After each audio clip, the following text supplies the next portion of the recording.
We're down in Walla Walla, where nothing is sweeter than an onion. More specifically, a Walla Walla sweet onion. Hey everyone, I'm here with Paul Castoldi of Castoldi Family Farms in Walla Walla, way down here in the bottom corner of the state.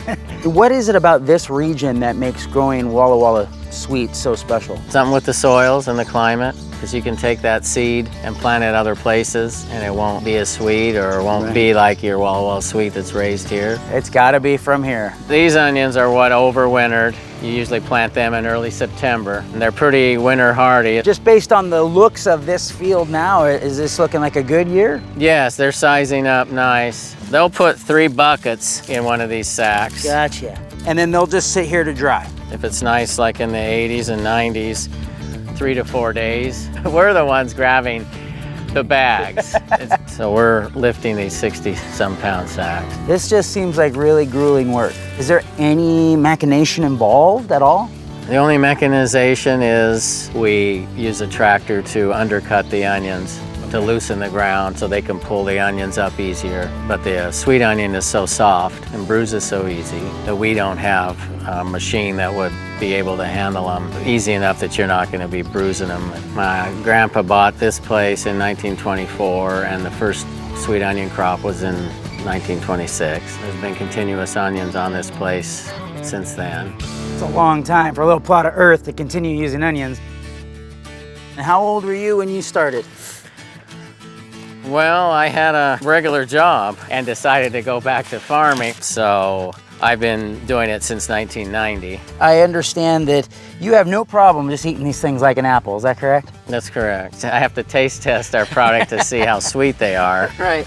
So every now and then, especially if we move from different fields, I always just bite into the onions and see if it's going to be sweet or not. We plant these bulbs in the fall, and then in the spring, when they are mature and ready to pick, they'll start bursting open, and you can actually see the little onion seeds. So are these seeds right here, are they going to be the ones planted in here in August? Some of them will.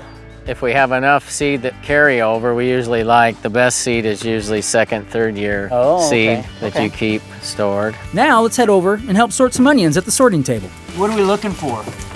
Well, we've got mediums we put in the middle of our sorting table, and the jumbos on the sides. You're basically just sorting by size at this point. Well, and the number 2s. Like this got nicked probably with the tractor in the field or whatever.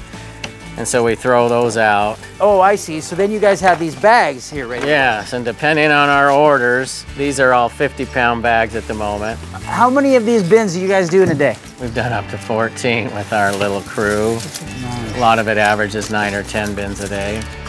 Wow. That is a day, gentlemen. All right. Sorting onions, baby.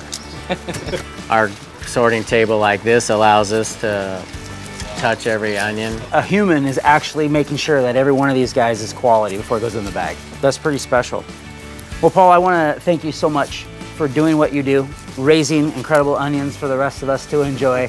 Keep up the good work. Okay, thank you. Appreciate it.